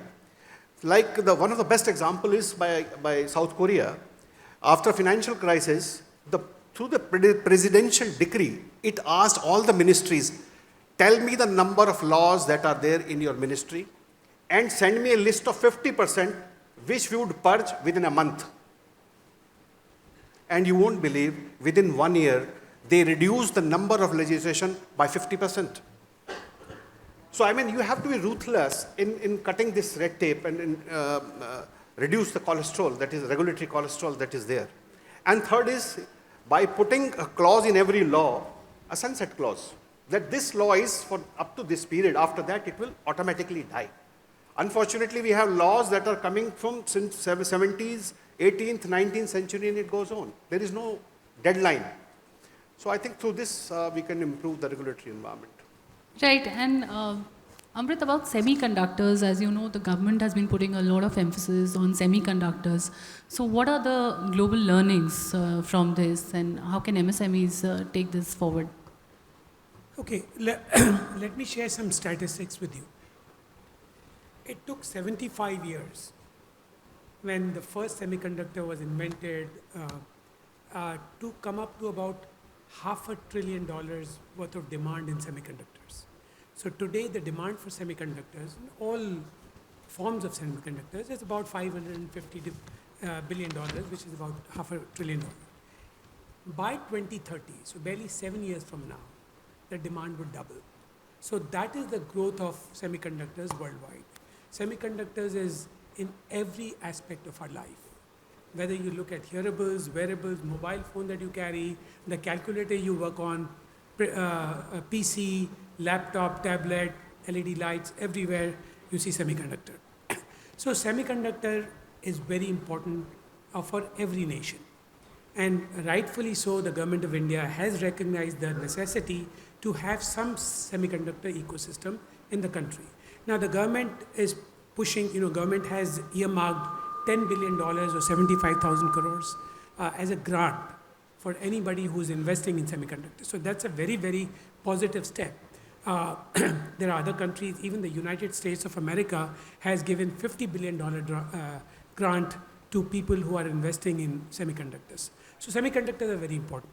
How can the MSMEs play a very important role in this?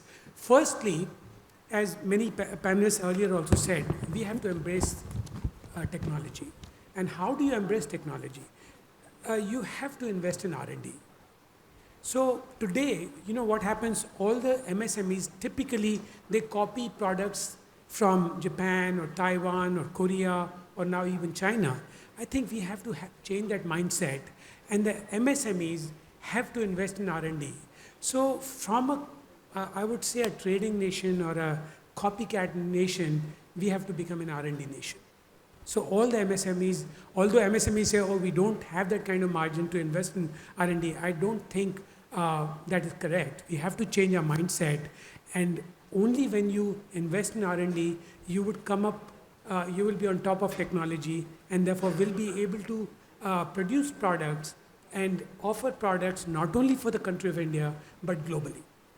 And coming to semiconductors particularly, the large companies like the Vedanta Group or Foxconns of this world, they will invest in the fab, semiconductor fab, which requires investment of anything in excess of 1 lakh crores or $15 billion or so. But in the entire semiconductor ecosystem, there are many, many more things that the MSMEs can look at. For example, the raw materials, the small equipment that is required, so you can manufacture the equipment, and the products that you develop where you can put these semiconductors. Also the firmware that goes with it. So the opportunity is immense. I think this decade is very important for the MSME sector, particularly in the electronics. And I think if we miss the bus this time, then we will never catch up. Right, we are completely running out of time, but just one last question, Kiran. If you could just tell us some new age, up-and-coming business models that can cater to finance requirements for the MSME sector. I think the fintech models is definitely the way. The regulator has been putting them under a lot of scanner recently, which is also the right thing to do, because as this sector grows, I believe the supervision and registration of these entities will be at most important. So the way fintech does, and I think what Anil mentioned, technology. So with the help of technology, they enable the outreach to the end customer who's probably a rural customer or a semi-urban MSME, but definitely not accessible by the large players, large banks, because of the OPEX cost-heavy model. So these fintechs have a very significant role play. I think since they are just booming, there's a lot of support system that needs to be created around them, and with them getting partners with NBFCs and banks, I think that will be the ultimate way out to solve this problem of financial inclusion. Right, on that note, we'll have to pause it here as we are completely out of time. But it has been an engaging discussion to know more about the MSME ecosystem and what they can do to take the journey forward. Thank you so much for joining us. And Mr. Manwani, I'll request you to stay back to hand over the next set of awards. Thank you. Thank you. Thank you to all the panelists for that insightful panel discussion. It was really nice to hear different perspectives coming from experiences of many years. While the tech team clears the stage and move on with the next set of awards, we requested Mr. Manwani to stay back to present the next set of awards. But I would like to take a moment to welcome our guest of honor. Mr. BB Swain, Secretary, Ministry of Micro, Small and Medium Enterprises, Government of India, is already here. Thank you so much, sir, for making time out of your busy schedule and sparing time to attend ET MSME Awards. Really means a lot to us. Your presence we really cherish. Thank you so much, sir. We have Mr. Manwani with us on stage, and to join him, I would like to request Mohammed Heb, spokesperson at the Embassy of Israel, India. Please join us on stage so that we can have the next set of awards started.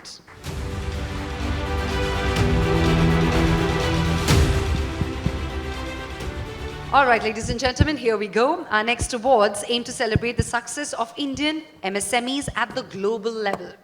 This award category has been introduced to recognize MSMEs from across India that have successfully expanded their business globally and demonstrated global competitiveness. The winner of Global Indian MSME of the Year, Manufacturing. Ladies and gentlemen, let's hear it up for Alethea Communications Technologies Private Limited.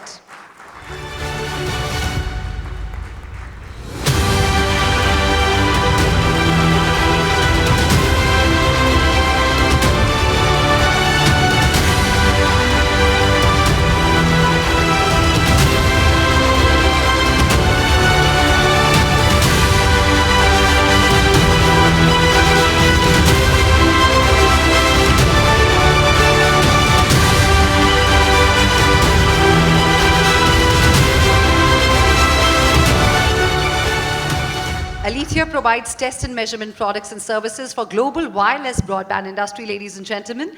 Most top Wi-Fi OEMs use their products during product development, and we're very proud to share that it's the only Indian company providing such products to the global Wi-Fi ecosystem, and this is possible because of technological innovations that truly differentiates their product from the rest. Huge congratulations, Alethea.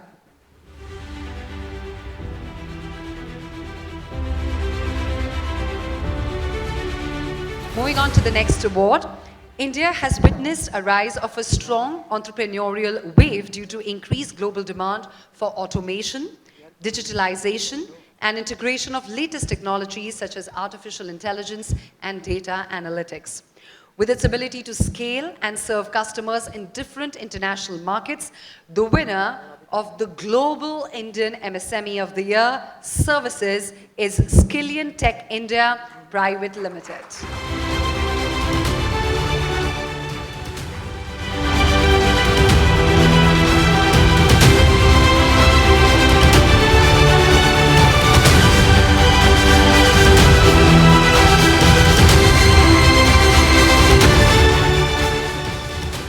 Skillion Tech was established in 2005 and is engaged in providing recruitment services. It's a specialist in IT and engineering recruitment and operates from 10 locations across the globe, including Europe, Africa, and the Middle East. Congratulations to the team.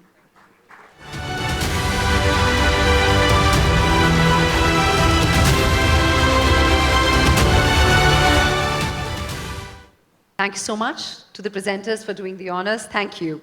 We're moving on to the next set of awards and would like to invite the next set of presenters to do that. Thank you so much, sir. To present the next set of awards, I would like to request Mabel Chaco, co-founder and COO Open, and also the jury member for these awards to please join us on stage, and also Alfredo Caldera Guzman, Counselor Embassy of Venezuela, to present our next set of awards.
Next set of awards, I would like to thank our presenters for doing the honors. Thank you so much.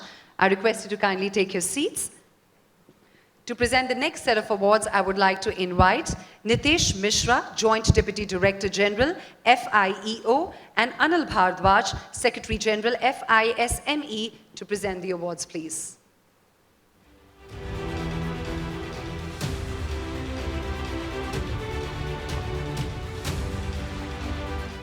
So I request you to please come a little forward towards the center stage. Yeah, thank you. Moving on to the next award. India is firmly on the path of Make in India, Make for the World, something that was clearly visible in the merchandise exports last year. MSMEs are driving exports as Indian products find their way to every part of the globe. The next award aims to recognize Indian MSMEs in the exports sector, and the winner of this year's India's Top Exporter of the Year Manufacturing is High-Tech Radiators Private Limited.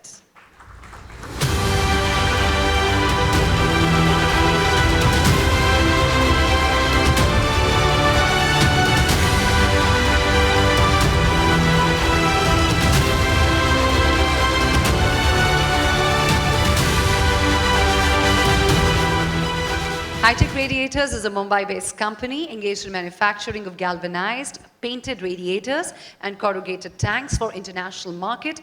It has 3 world-class plants, one located at Robel Navi, Mumbai, and the other 2 in Raigad district. Huge congratulations, High-Tech Radiators.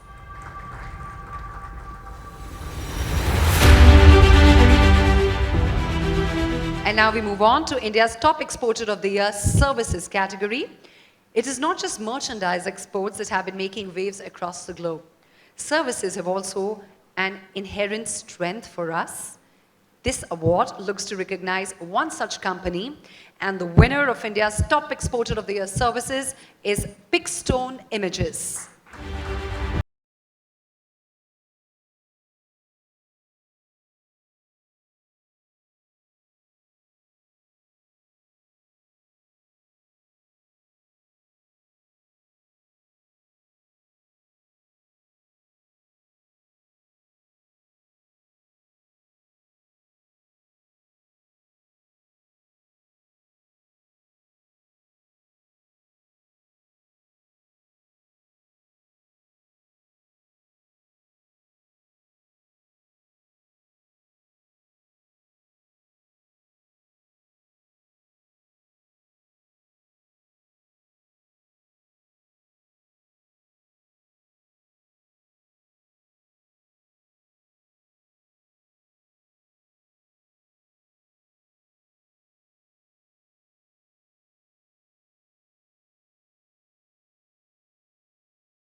Before I move on to the next award, ladies and gentlemen, I would like to say that this event is actually culmination of a 5-month-long effort on the part of the team, where we had more than 8,000 participants for these awards.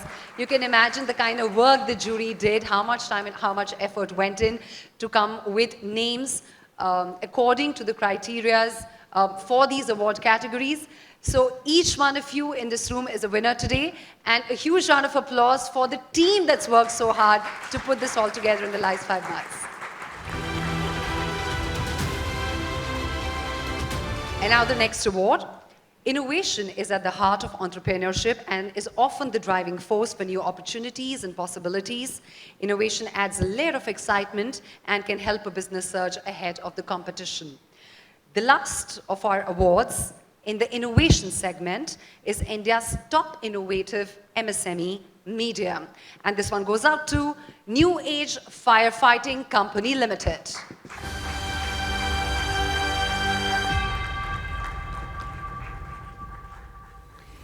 New Age was founded in Gujarat in 1960 and has more than 5 decades of experience in manufacturing various kinds of firefighting equipment and firefighting delivery horses.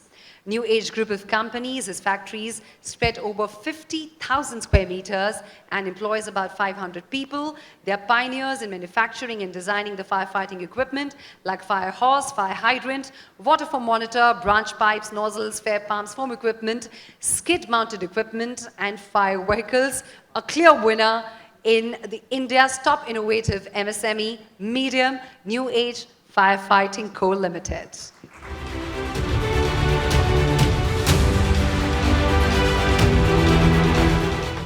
Thank you, Mr. Ajwani, for doing the honors. Thank you so much. Moving on, ladies and gentlemen, quickly towards the next set of awards for the evening. And to present these awards, I would like to invite on stage once again Mr. Yogesh Agarwal, co-founder of our partner on Surety. Can we have you back on stage, Mr. Agarwal, to present the next set of awards?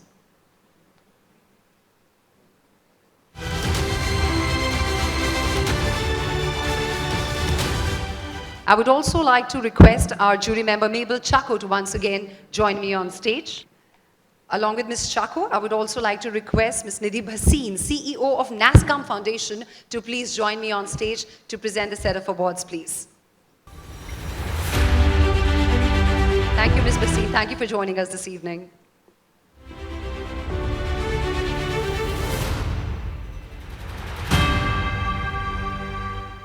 Now, at the ET MSME Awards, the Economic Times Digital has introduced a new special category of Enabler Awards, focusing on various areas where MSMEs need support, such as tech and innovation, banking and financing, and business growth. The Indian MSME Enabler Award for Tech and Innovation is for a firm that is catalyzing the adoption of tech and digital. The MSME Enabler Award for Tech and Innovation goes out to Zoho Corporation.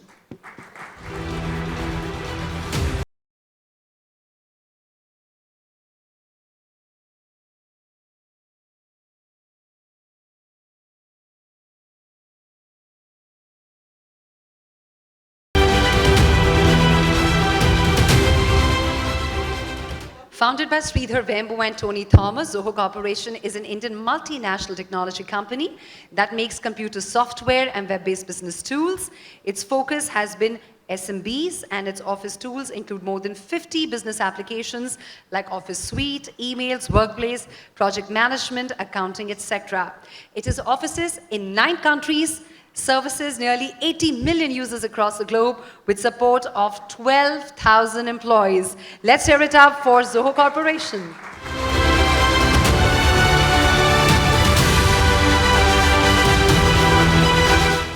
Now, under the Indian MSME Enabler Award for Banking and Financing category, ET aims to recognize and celebrate enterprises focused on enabling MSMEs with their banking and financing needs by demonstrating exceptional contribution in driving access to financing, developing products or solutions aimed at delivering better growth opportunities while simplifying financial access and process for MSMEs.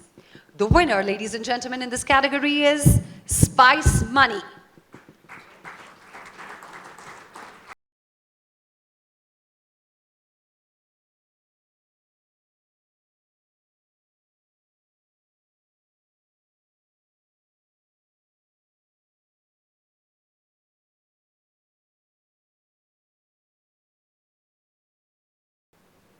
Spice Money is India's leading rural fintech company, empowering merchants and nanopreneurs through technology to cater to the digital and financial needs of rural citizens of India.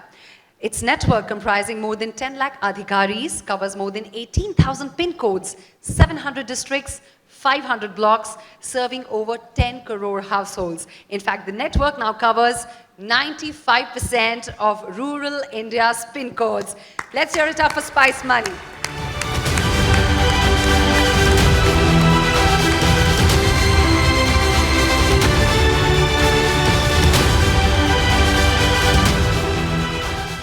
Thank you, Ms. Baseen and Ms. Shaku, for presenting the awards.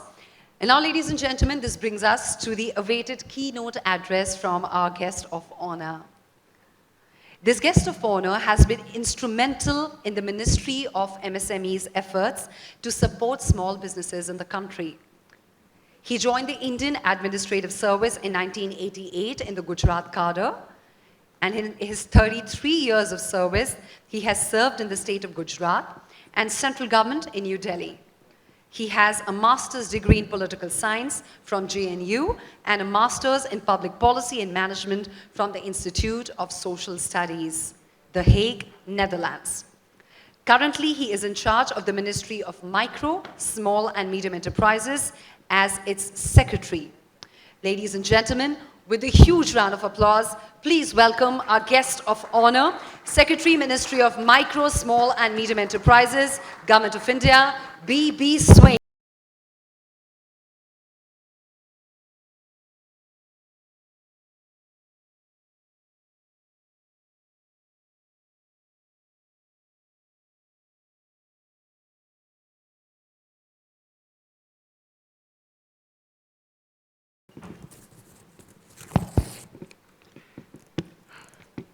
Thank you, ma'am. A little clarification, I think this must have been prepared 2 years back because I've already crossed 35 years. So become probably older than what you gave me credit for. Mr. Deepak Azwani, all the awardees, dignitaries, ladies and gentlemen. I'm extremely pleased to be here to participate in the third edition of the economictimes.com flagship program, ET MSME Awards. I understand that the awards aim to recognize India's MSMEs for their exceptional achievement in business performances and contributions to India's socio-economic growth. Undoubtedly, MSMEs have led the recovery process of the Indian economy in the aftermath of the pandemic and have truly earned the awards being conferred on them today. I would like to congratulate all the awardees. I would also like to congratulate the organizers for relentlessly working for the welfare of MSMEs and giving them the recognition they deserve. By virtue of their nature and the sectors they are spread across and their geographical reach, along with their low cost of production, MSMEs constitute an important and integral part of the supply chain. I would like to reiterate their immense contribution in terms of gross value added, exports and employment to our country's economy. Our focus in the government is not just survival of MSMEs, but much beyond that, especially regarding their sustainable development. Sustainable development of MSMEs in the current scenario needs to entail enhanced access to finance and technology. Under the ambitious program RAMP, Raising and Accelerating MSME Preparedness, which has started this year, we are closely working with the state governments and UT administrations to formulate a coordinated response to issues faced by MSMEs. In the recent past, we have taken some significant decisions which are expected to help mitigate the important impact of the pandemic. This has also been possible because of the strong resilience shown by the MSMEs themselves. Recently, on 18th October 2022, we extended non-tax benefits for 3 years in case of an upgradation in the classification of micro, small and medium enterprises. This, I would say, is a positive step and will hopefully discourage enterprises from intentionally stunting their growth for the sake of availing benefits which MSMEs are entitled to. A scheme which I see a lot of potential in as far as encouraging the growth of MSME is concerned is the Self-Reliant India Fund. In a very quick period, the fund, which was announced in 2020, has already provided growth capital worth 2,790 crore. We had a conference with the chief secretaries of all states and UTs in January 23 to address issues which MSMEs face.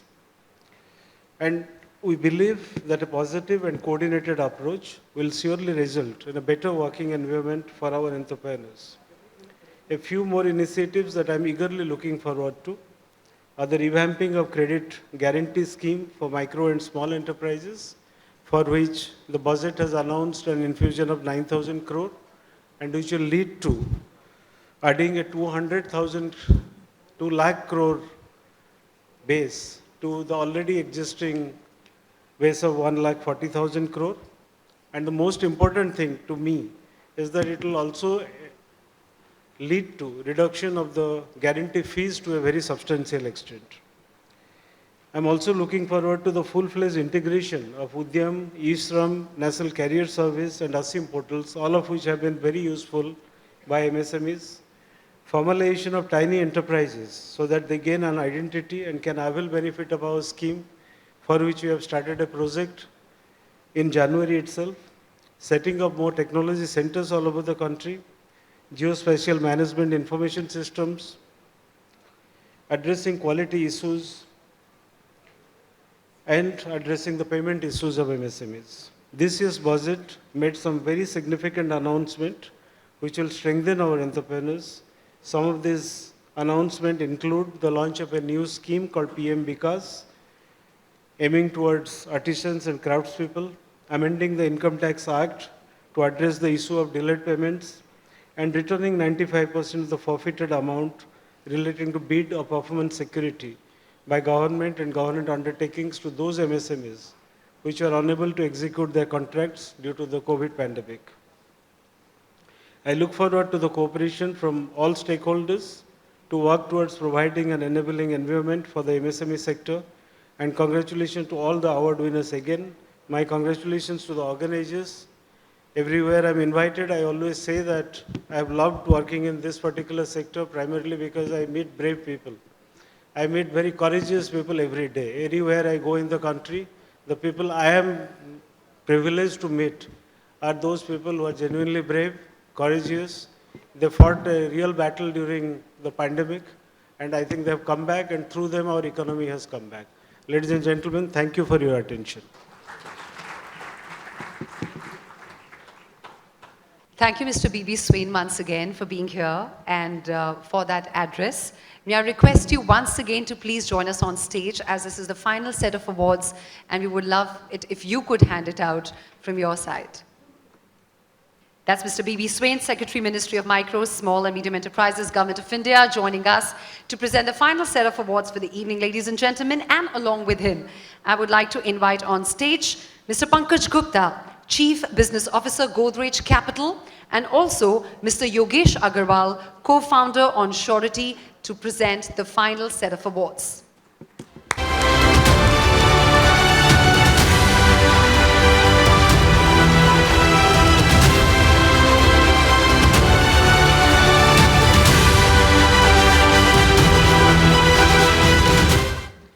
India's top-performing MSME of the Year award at the ET MSME Awards aims to celebrate the success of Indian MSMEs in the performance category.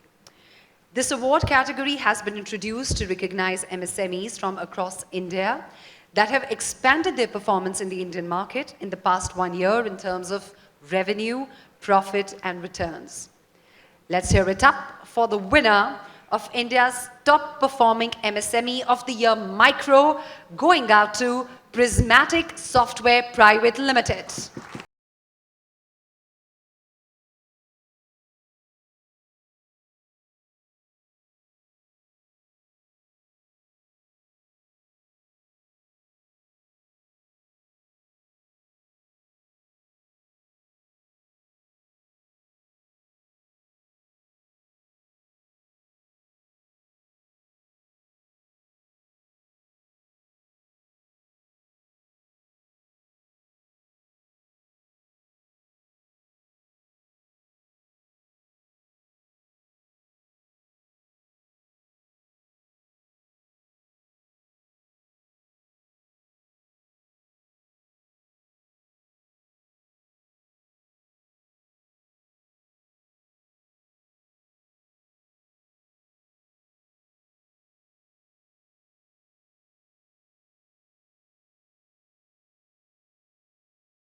with a question that's come from a lot of you in the audience. And this is for you, Mr. Yogesh Agarwal. You know, all these MSMEs have dreams of making big. The question that's come for you is that how did you grow the valuation of your company? Can I have a handheld mic for Mr. Yogesh Agarwal to respond to the question on stage, please?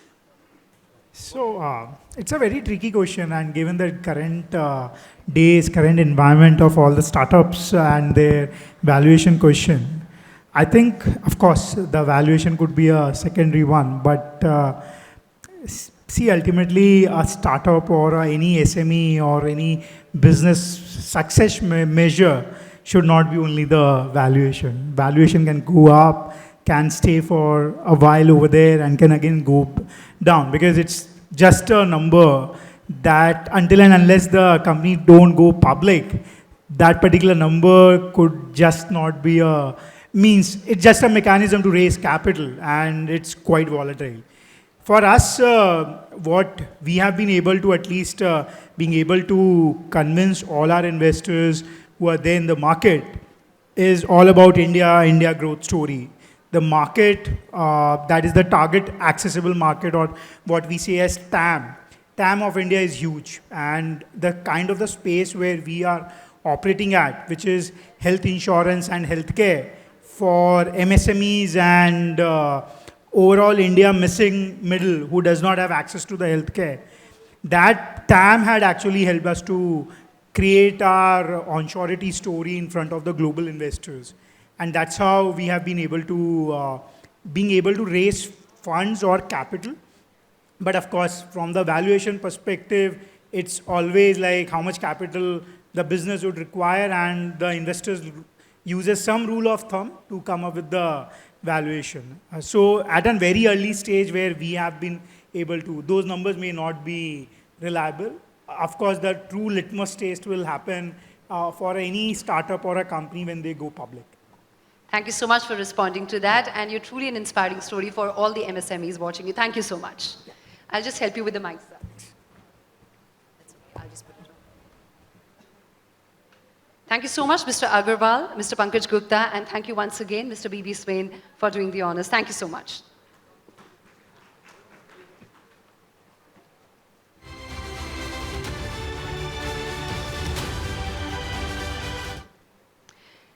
And ladies and gentlemen, as we draw curtains on the third ET MSME Awards 2022, it's time I invite Deepak Ajwani, editor ET Digital, to please join me on dais to deliver the vote of thanks. Thanks a lot, Ritika. The story of ET MSME Awards was actually born in COVID. We're 3-year-old. This is the first ever offline awards that we've been able to celebrate. So much like each MSME present in this room, we're equally battle-hardened and we are a warrior, because we had resolved and decided that ET does a lot of corporate excellence awards, but a huge amount of corporate excellence lies in the entire MSME sector. And that's what we had resolved somewhere 4 years ago when we started putting together a plan to recognize, acknowledge, and also bring out the best MSMEs of this country. So I'm so glad that that dream that we had 4 years ago is finally coming to fruition offline, because we've been doing it online for the last 2 years. But to see a great big room filled with all the winners, and as Mr. Swain just explained earlier, you're all courageous people, because you fight various battles every single day. I'm sure someday from labor shortage to the other day, from capital infusion to fundraising. But to be able to put it all together and then win an award, wow, that's an achievement, and congratulations to all of you. Thank you so much to all our partners who've supported us in this endeavor to honor each single MSME that has won an award. 7,000 entries, about 5 months of painstaking deliberations, along with Smera and other partners, to whittle down to 26 winners. Congratulations to all of you, and thank you for joining us today in this evening.